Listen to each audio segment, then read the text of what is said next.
Este es Pastor Skip A. Zig, que se dirige a la congregación de aquí de la Iglesia Calvario Albuquerque, diciendo: hay un tema que va a caminar por estos dos capítulos de hoy, que son capítulos 9 y 2 de Segunda de Samuel. En este tema es un tema de misericordia, un tema de amabilidad. Gestos de amabilidad en el capítulo 9 y luego gestos de amabilidad que se puede ver en capítulo 10.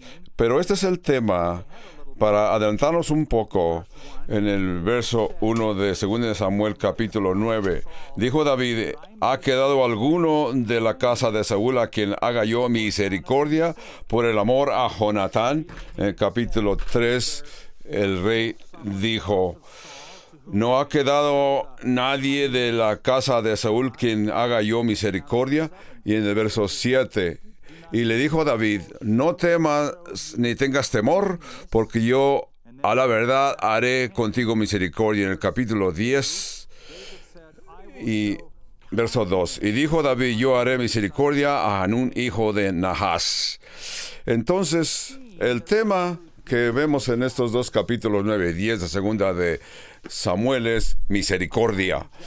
Gestos misericordiosos en el capítulo 9. Un hombro frío en el capítulo 10. Amabilidad se muestra en capítulo 9. La amabilidad es despreciada en el capítulo 10. Bueno, la Biblia nos dice en Efesios capítulo 4, sed misericordiosos los unos con los otros, de un corazón lleno de ternura, perdonándonos unos a otros, así como Dios en Cristo también las ha perdonado a ustedes. Esta amabilidad en estos días viaja muy lejos, porque entre más y más vivemos, nuestro mundo va a ser más y más mal agradecido. Si acaso alguien te muestra amabilidad por el amor de Cristo, esto te va a llevar lejos, muy lejos. Este es el tema que vamos a ver en este capítulo 9 y 10, amabilidad. Capítulo 9 es una de las grandes ilustraciones de gracia pura. Nos ilustra el Evangelio y nos habla de uno de los nietos del rey Saúl, el hijo de Jonatán, llamado Mefiboshet. Recordemos que Mefiboshet en el capítulo 4, si ustedes estuvieron con nosotros, continuamos esa historia aquí. Mefiboshet, recuerden, era hijo de Jonatán, era nieto del rey Saúl, el último personaje, hijo de Jonatán, que todavía está vivo y descendiente del rey Saúl, porque es el último descendiente del rey David vivo cuando el rey Saúl era el rey. Vemos ver que la dinastía continúa, la dinastía del rey. Por eso es que a Mefiboshet le tocaba el reinado. Entonces, típicamente, ahora que David es el rey, típicamente cuando alguien venía a ser y no era descendiente de la familia, el resultado era que la familia lo perseguía y lo ejecutaba. Eso era el protocolo. Naturalmente que en nuestros días en los Estados Unidos no hacemos este protocolo, pero en esos tiempos antiguos así lo hacían. Venía una administración nueva, buscaban a los que quedaban del rey antepasado y lo ejecutaban, porque de esa forma se aseguraban que este no era una amenaza para subir al reino del rey que estaba en poder. Pero en lugar de ejecutar al último descendiente, que es Mefiboshet, el rey David no lo va a ejecutar, antes lo exalta, lo asciende y le promete protegerlo y cuidarlo. Notemos en 2 de Samuel capítulo 9 verso 1 que dice: dijo David: ¿ha quedado alguno de la casa de Saúl a quien haga yo misericordia por amor a Jonatán? Qué hermosa pregunta. Por el amor a Jonatán, ¿verdad? Unos capítulos antes, el rey David ya ha dicho: ¿hay algo que yo pueda hacer por Dios? Ese es el ejemplo. Ahora está viendo en su derredor diciendo: hay algo en que puedo hacer por alguien que sea descendiente de Jonatán. Estos son los atributos del rey David. Buenos atributos. El deseo de mostrar misericordia. Y para mostrar esta misericordia, también por el amor a Jonatán. Entendamos, y que no se nos olvide, que el nombre Mefiboshet es un nombre interesante. Yo les recomiendo que no lo usen para nombrar a sus niños Mefiboshet. Te vas a ser papá o mamá. El nombre de Mefiboshet no lo utilices. Porque Mefiboshet quiere decir suspiro vergonzoso, aliento vergonzoso. Una persona puede decir aliento vergonzoso. Ningún papá va a querer llamar a su niño aliento vergonzoso. Mejor les voy a recomendar, y esto es que Mefiboshet era de 5 años cuando recibieron las noticias del campo de batalla de los filisteos de que rey Saúl y que era el abuelo de Mefiboshet, también Jonatán, su padre, murieron en la batalla, cuando Mefiboshet era de 5 años.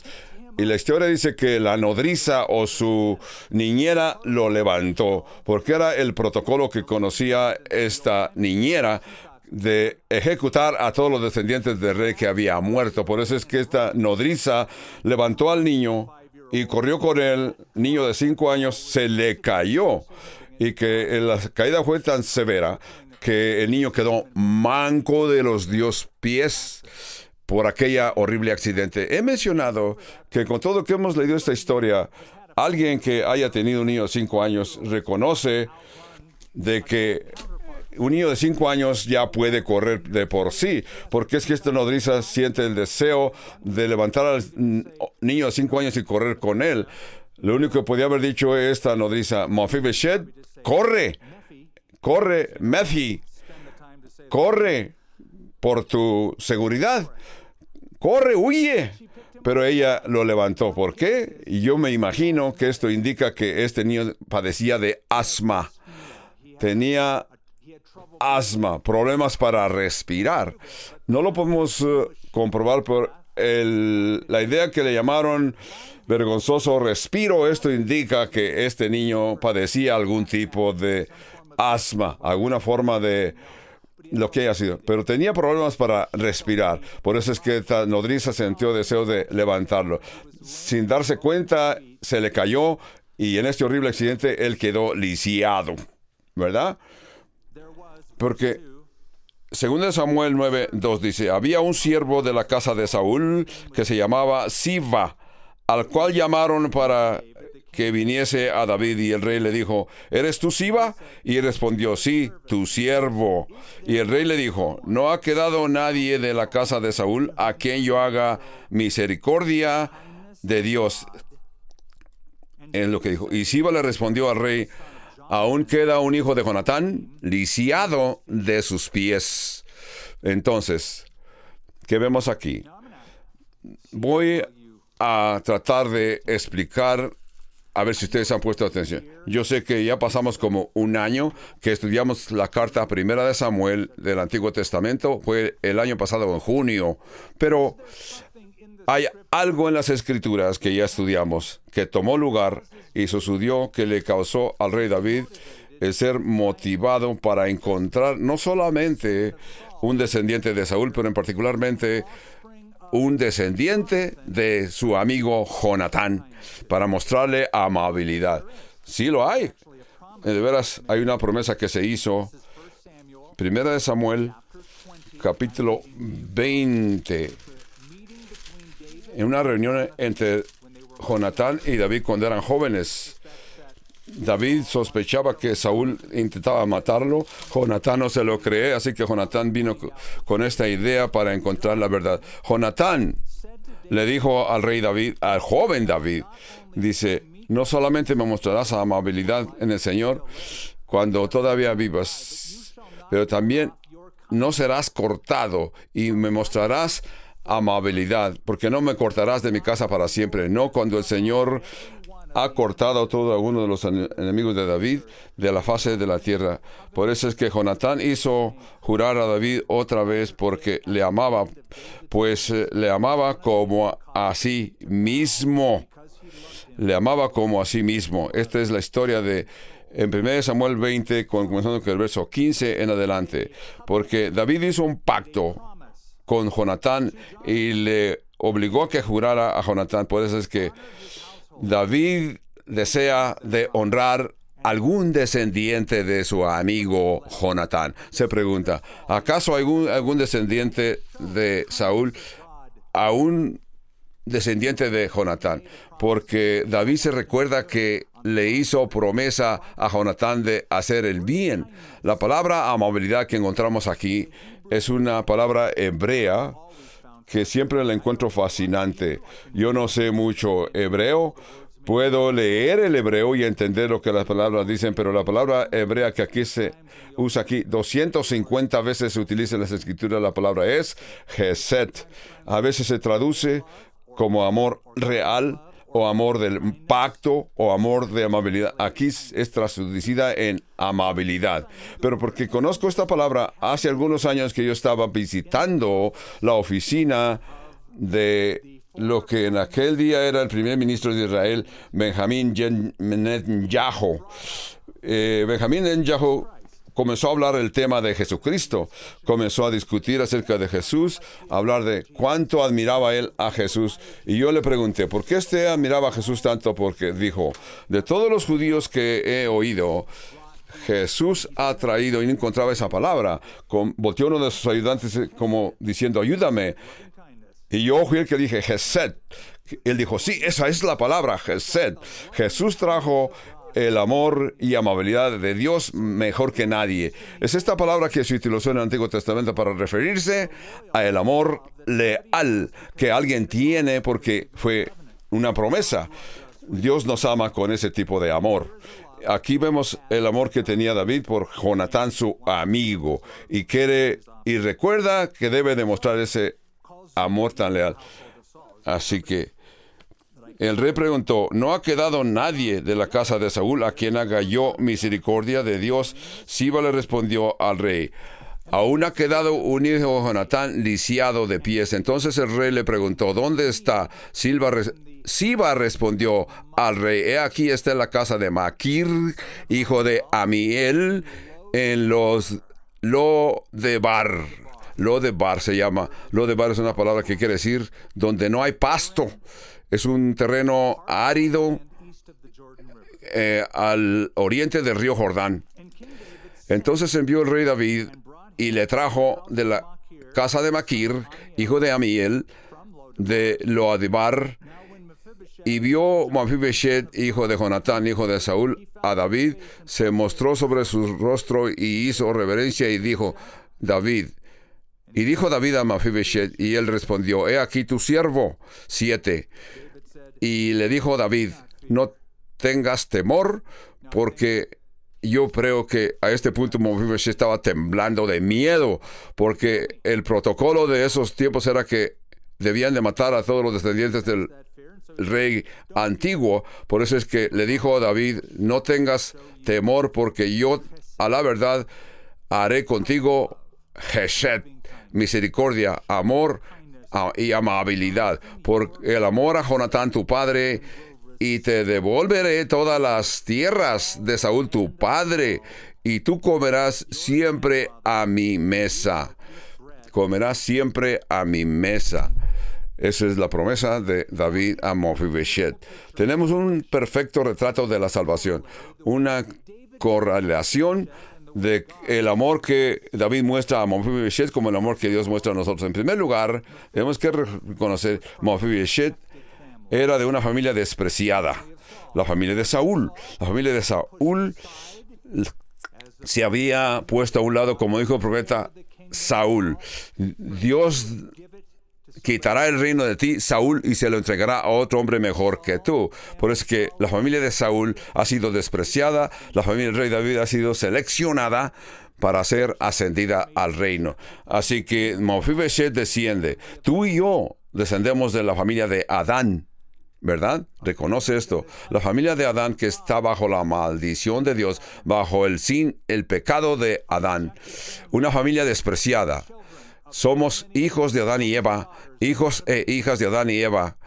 Y por eso es que ese pecado que Adán y Eva cometieron nos alcanza a nosotros. Por eso pertenecemos a una familia despreciable. En segundo lugar, había una caída y no podía caminar. Porque la caída de Mefiboshet, cuando Adán y Eva cayeron, aquella caída de capítulo 3 de Génesis, nosotros hemos caído como raza humana.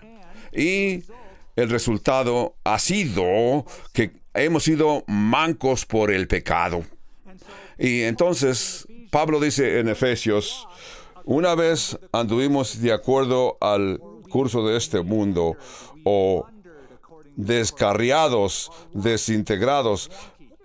Nuestro camino ha sido chueco, todo chueco por la caída de Adán y Eva.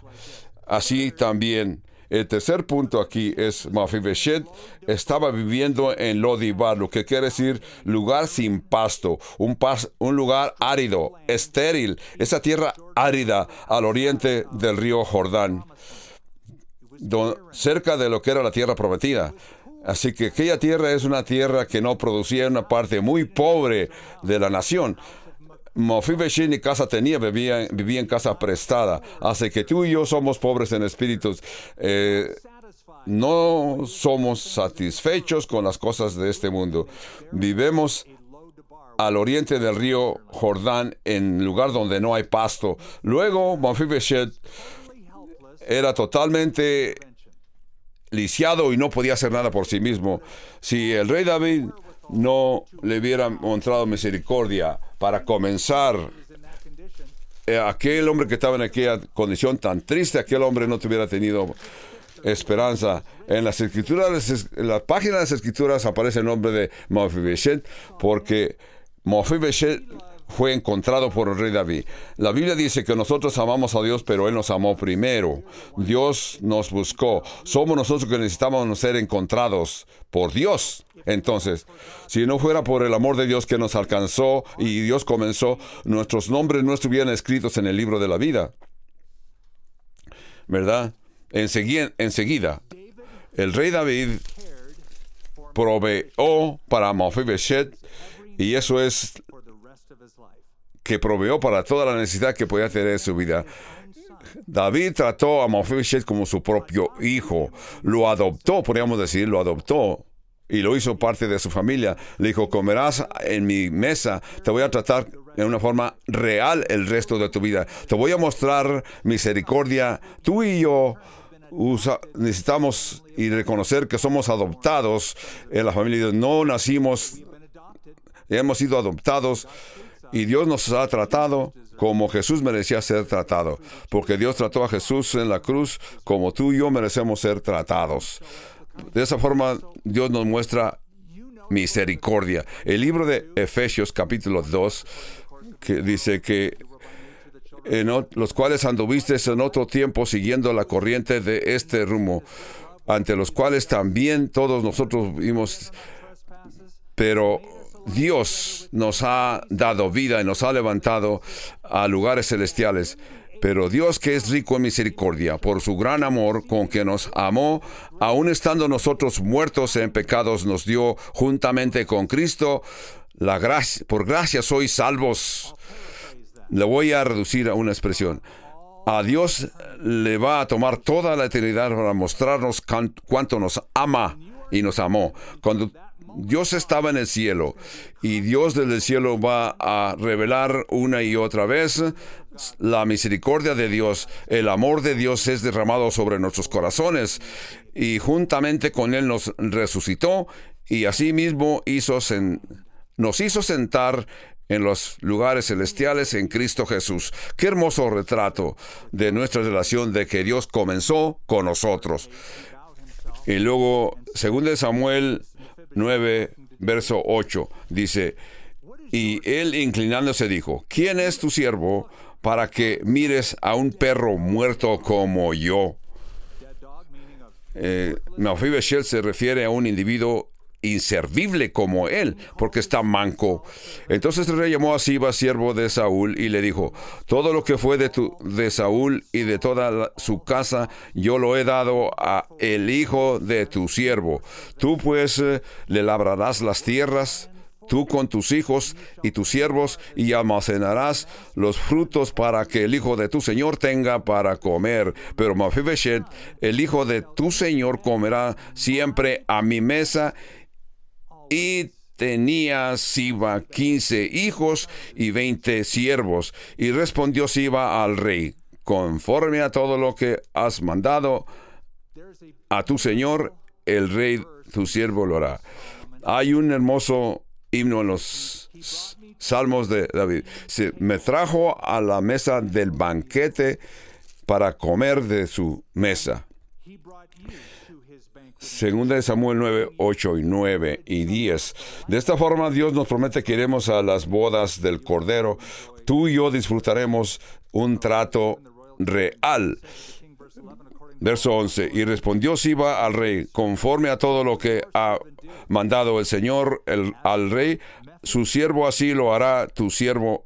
Mefiboshet dijo al rey: comerá a mí como uno de mis hijos o los hijos del rey.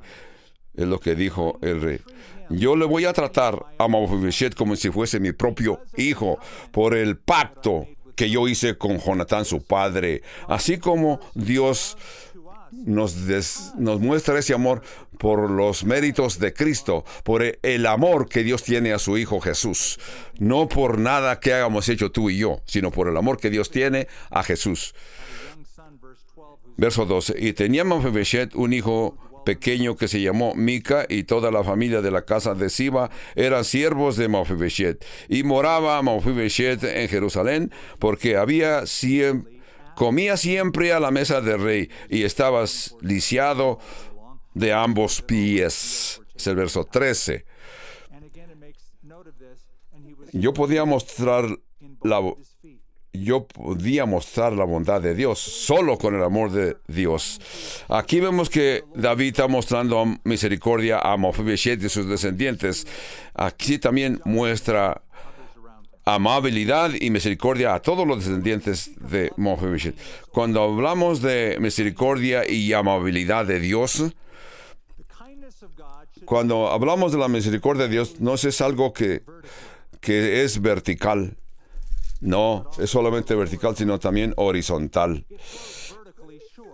Vertical, experimentamos el amor de Dios por un amor inmerecido, un amor hermoso. Pregunta: ¿cómo te ha cambiado a ti? ¿Qué ha sucedido en tu vida?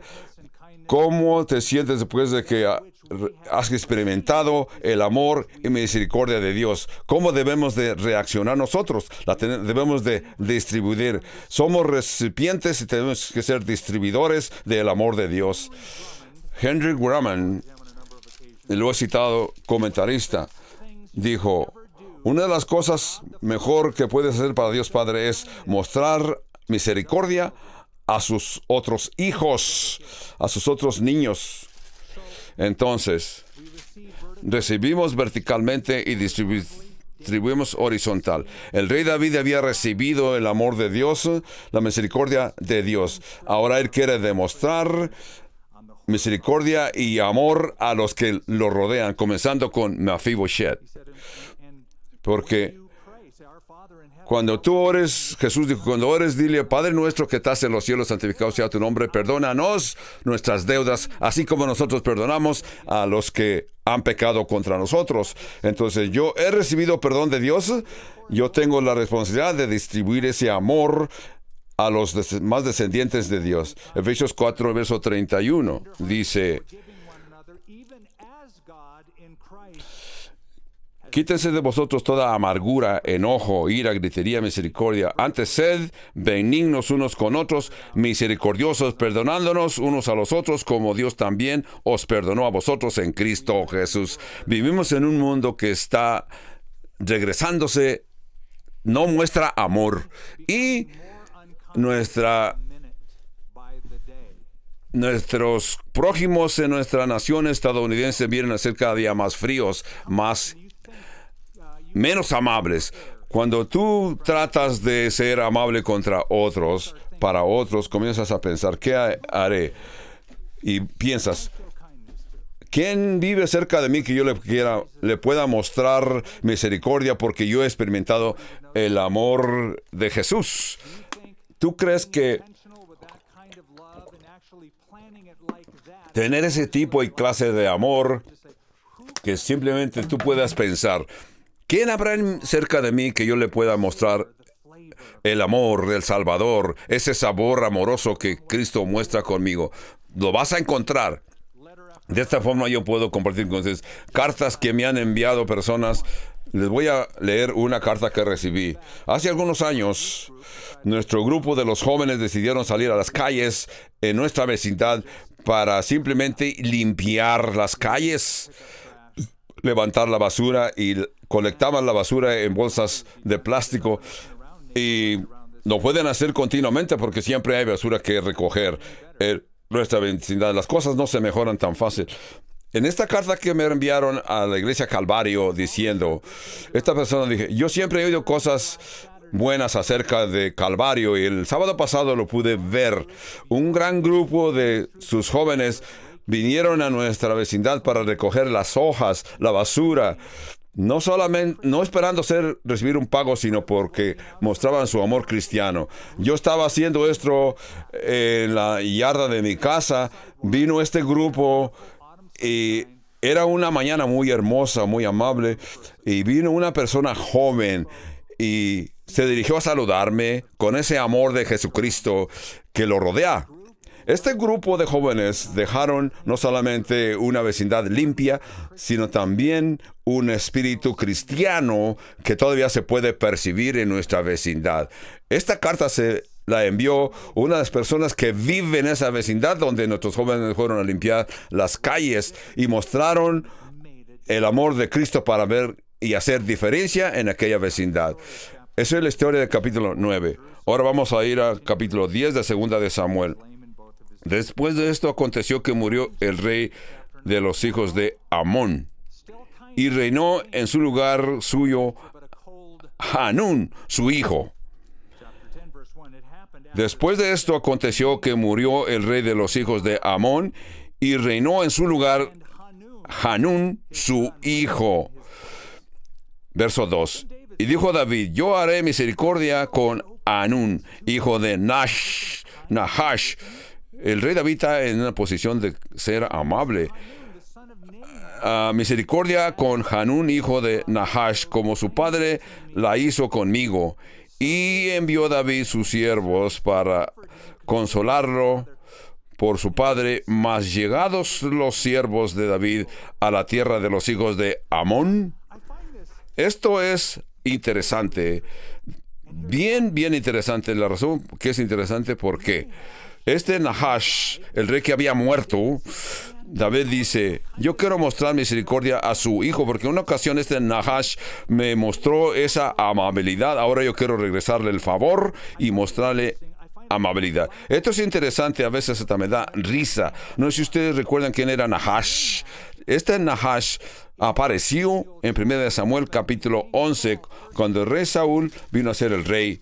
Y dice que el rey Nahash, rey de los amonitas, fue al norte a una de las vecindades y trataba de atacarlos. Aquí el rey David le dice a Nahash, detente, sino que vamos a hacer un pacto.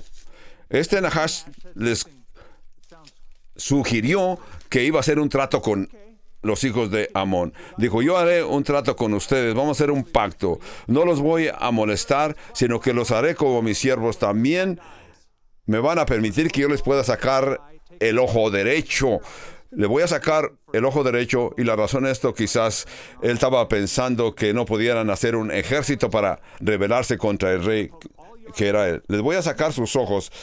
Esa fue la propuesta de Nahash.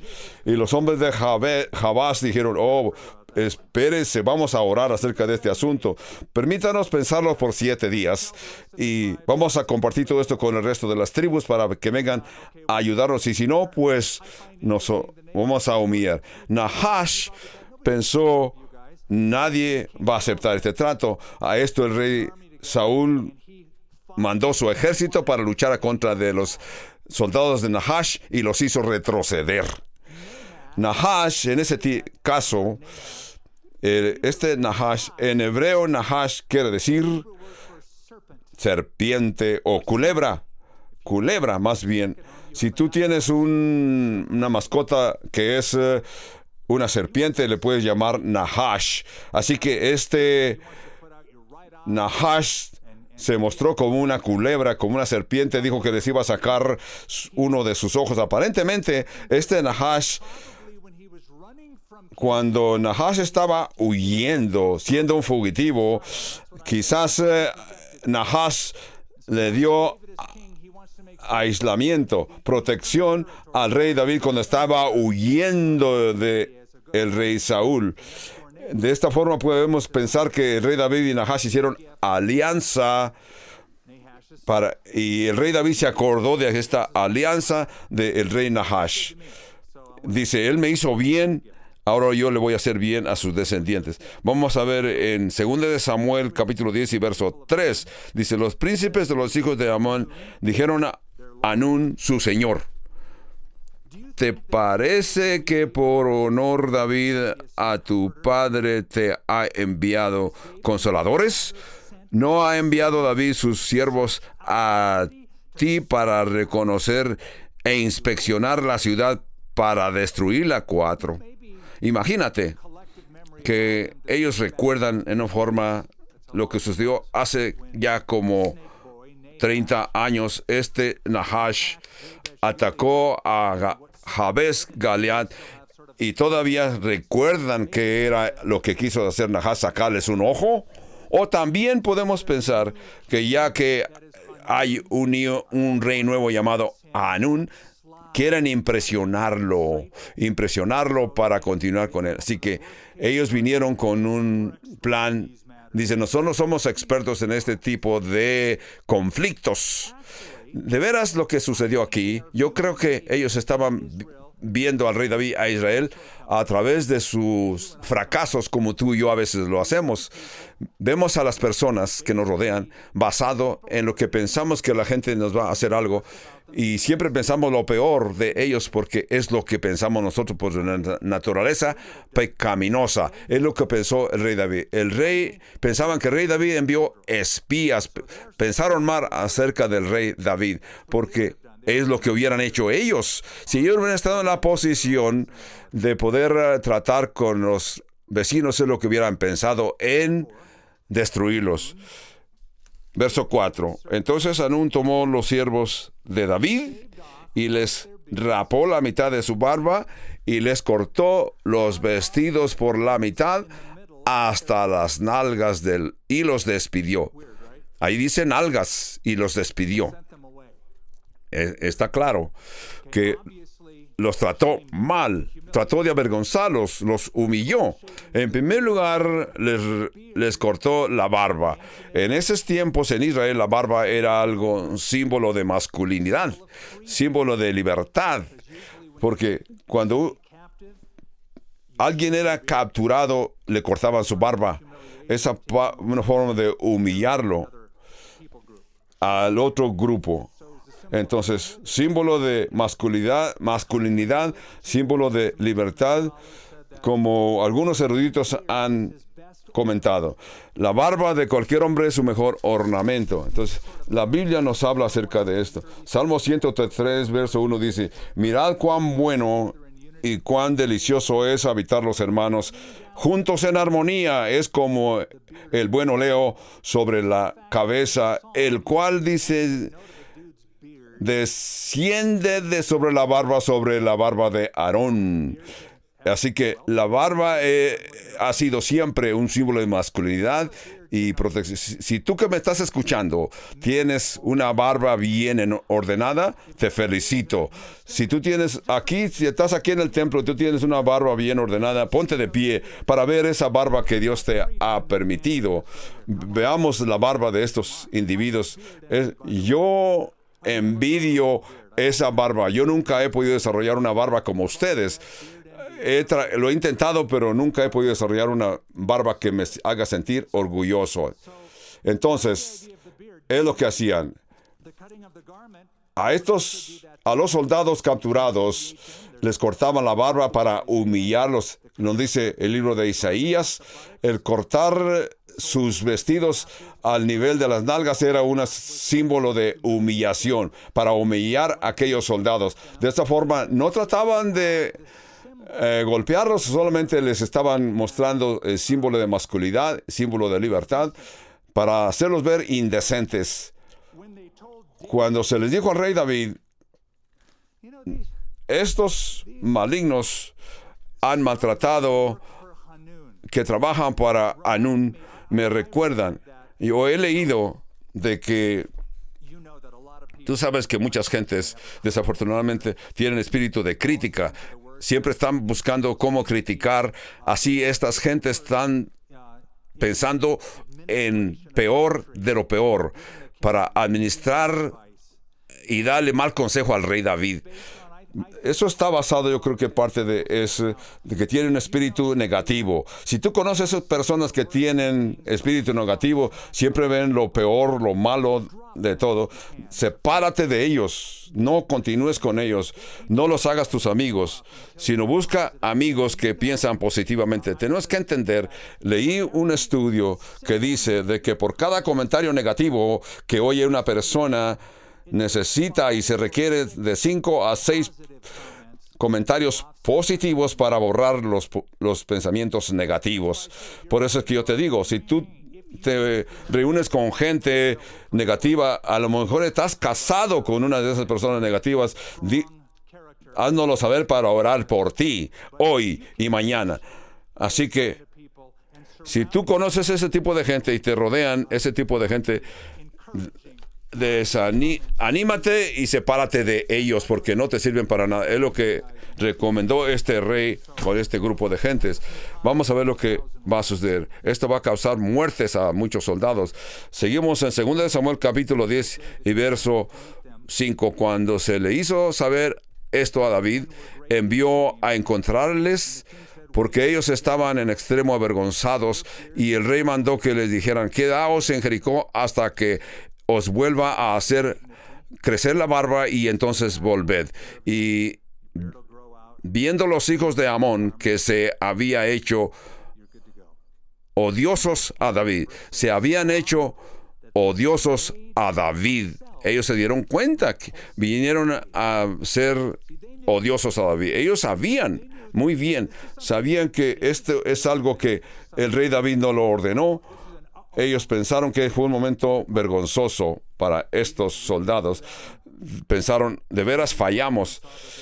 Y viendo los hijos de Amón que se habían hecho odiosos a David, enviaron los hijos de Amón y tomaron a sueldo a los sirios de Bet-Rehob y de los sirios de Soba, 20,000 hombres de a pie del rey, y Maca 1,000 hombres de los de Toab, 12,000 hombres. En esos tiempos era común que si una persona iba a salir a la guerra y no tenía un ejército suficiente amplio, así que buscaban ejércitos de sus vecinos, los contrataban y los unían a su ejército para ir a pelear en aquella batalla. Entonces, verso 8, saliendo los hijos de Amón se pusieron en orden de batalla y a la entrada de la puerta, pero los sirios de Roba, de Rahab, de Isob. Raba era la capital del reinado amonita. ¿Habrás oído la ciudad de Amán Jordán? Esa ciudad que en nuestros días es Amán Jordán es de la palabra amonitas, desciende de la palabra. Y el Raba de la antigüedad es lo que en nuestros días es Amán Jordán. Es más grande, es la capital más grande del reinado de los amonitas. Pero en esos tiempos se llamaba Raba. Entonces, vinieron pues a Joab saliendo los hijos de Amón se pusieron al oriente de la batalla, las entradas, 2 ejércitos, uno en la ciudad y otro para cubrir. Otros están allá en el campo abierto. Esos son soldados mercenarios que son contratados por salario. Así que el ejército de Israel tendrá que...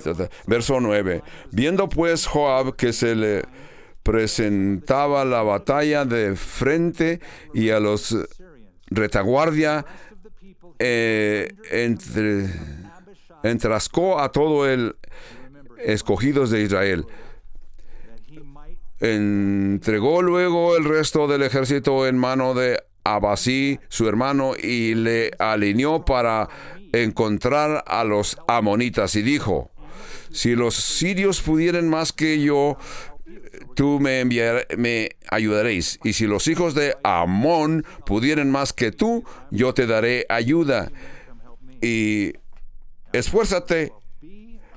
Verso 12. Esfuérzate y esforcémonos por nuestro pueblo y por la ciudad de nuestro Dios, y haga Jehová lo que bien le pareciere. Ese verso 12. En primer lugar, de veras, este es un buen consejo. Es un buen consejo. Y el consejo que aquí oímos es: esfuérzate y esforcémonos. No se trata de cómo te sientes o tus circunstancias, es acerca de tu decisión. Esfuérzate y esforcémonos por nuestro pueblo. No importa cómo te sientas, no importa qué circunstancias te encuentres, sino es acerca de la decisión que hagas cuando entres en la batalla. Esfuérzate y esforcémonos. Es un buen consejo.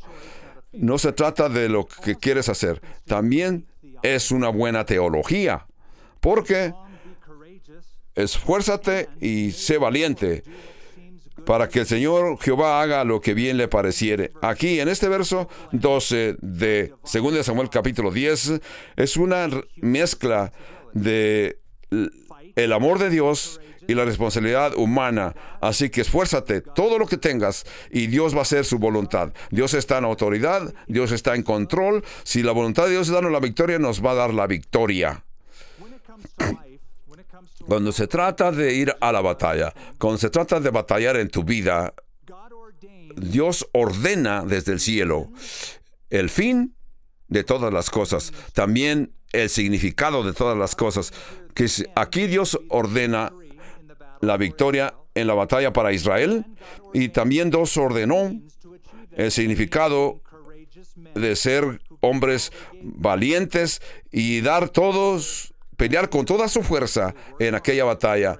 Así que eran hombres valerosos y pelearon. El fin será la victoria. Dios los tiene bien cubiertos. El significado hasta el fin, Dios los tiene bien cubiertos. Así que si Dios decidió la victoria para el fin de la batalla, también el significado de aquella batalla. ¿Por qué es que estoy explicando esto? Porque cuando se trata de la salvación, el evangelismo es importante. El evangelio es que la gente reconoce quién es Dios, quién es Cristo. Y muchos dicen: Dios es grande, Dios es soberano, pero no saben ni tienen cuidado cómo viven su vida. Aún Charles Spurgeon, que dijo que era un calvinista, dijo: sí, yo creo que Dios nos ha escogido los que son salvos. El único problema es que Dios no me dijo quiénes son. Dios no los marcó con una estrella amarilla en su espalda para poder identificar los que son los que van a ser falsos. Dios me ha dicho que predique el evangelio sin discriminación. Así que Dios ordena el fin para que la gente sea salva. También Dios muestra el significado. Tú y yo somos invitados para testificarles a las gentes, rogarles que acepten a Cristo Jesús. Esa es nuestra... A los que les testificas, diles que se aferren al valor, que recobren valor para que puedan utilizar y reconocer el propósito divino de Dios. Hace algunos años, yo recuerdo esa conversación como hubiera sido de ayer. Yo estaba en la sala de la casa de Billy Graham. Así que yo estaba cenando en la casa de Billy Graham con su familia, su esposa Ruth. Pero yo tenía tantas preguntas para el doctor Billy Graham ya que él había tenido reuniones con diferentes reyes de la nación, de diferentes reyes del mundo, y hasta jugó golfo con el presidente John Kennedy. Y así que él trajo al tema a Martin Lloyd Jones. Martin Lee Jones había sido un predicador. J. Campbell Morgan había sido un predicador en sus tiempos. Y Billy Graham me comentó, me encontré con Little Lame Jones, Kimball Joint, y dice, en una de las veces que yo estaba en una de mis viajes por su país, pude platicar con Kimball J. Morgan, Matthew James Jones. Dice, conversamos y Lloyd Jones me dijo, Billy Graham, si tú me prometes el no hacer llamado al altar, entonces yo estaré contigo en tus... Si no llamas a la gente públicamente, yo estaré contigo. Tienes que entender que Martin Lloyd Jones era un calvinista y no creían en el llamado al altar. Ellos no creían que la gente puede ser salva tan fácil. Y Billy Graham le estaba explicando de que Dios nos ha enviado a predicar y Dios va a hacer la obra. Y Martin Lee Jones me dijo, yo no me uniré a ese movimiento, porque ellos creen que Dios es soberano y Dios escoge a quién va a ser salvo. Así creen los calvinistas. Nosotros creemos que Dios va a salvar a las personas al que Dios desee. Vamos a continuar con 2 Samuel 10:13, que dice, y se acercó Joab y el pueblo que con él estaba para pelear contra los sirios. Entonces los hijos de Amón, viendo que los sirios habían huido, huyeron también ellos delante de Abasí y se refugiaron en la ciudad de... Y se volvió pues Joab de luchar contra los hijos de Amón. ¿Qué estamos viendo aquí? Que están huyendo. Lo único fácil que encontraron fue, ¿recordás de Deuteronomio 28 que Dios les prometió que cuando Dios los va a proteger, sus propios enemigos van a huir de ellos? Cuando se establezcan en su tierra prometida, aún tus mismos enemigos van a huir de ti. Aquí vemos que Dios está protegiendo a los hijos de Israel. Dice, pero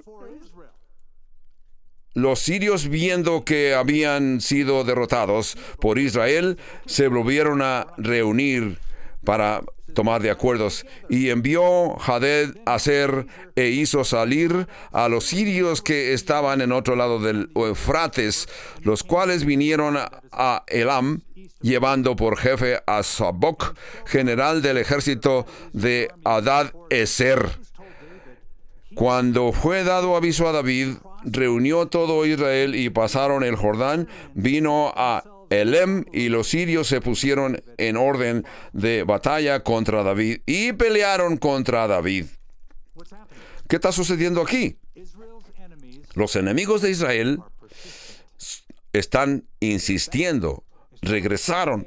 No es que huyeron y dijeron, ya no regresaremos. No, aquí dice que ellos regresaron pensando en la batalla. Tú reconoces y entiendes que nuestra guerra espiritual no se va a terminar hasta que llegues al cielo.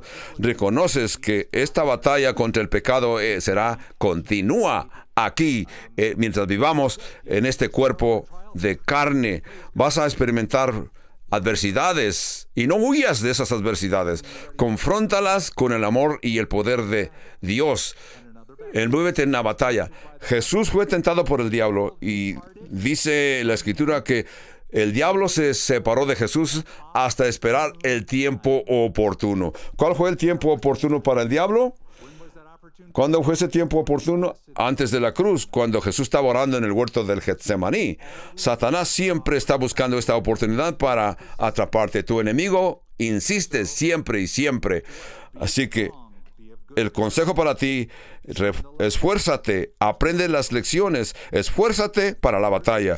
Verso 18, mas los sirios huyeron delante de Israel, y David mató de los sirios a la gente 700 carros y 40,000 hombres de a caballo. Hirió también a Sobac, general del ejército, quien murió allí, 19. Viendo pues todos los reyes que ayudaban a Adad-Jezer, como había sido derrotados delante de Israel, hicieron paz con Israel y le sirvieron. Y de ahí en adelante los sirios temieron ayudar más a los hijos de Amón. Entonces aquí concluye el capítulo 10. Dios les entregó la tierra prometida a los hijos de Israel, porque Dios hizo pacto con Abraham diciéndolo: a tus descendientes daré esta tierra, en Génesis capítulo 12. Así que ellos pelearon contra sus enemigos, obtuvieron la victoria contra sus enemigos. Así que siempre tenemos que pensar en la cooperación, nuestra cooperación humana con Dios. Esfuérzate. Y yo me voy a imaginar que todos y cada uno de ustedes llevan sus cicatrices, ¿verdad? Porque han testificado y ha sido ignorado. Si no tienes cicatrices espirituales, no has testificado efectivamente acerca de Cristo Jesús. Escucha lo que yo estoy diciendo. Escucha. Si tú no tienes cicatrices espirituales, nunca has peleado en la batalla. Yo te recomiendo. Porque a mí me gustaría saber y entender que si de veras eres una persona salva.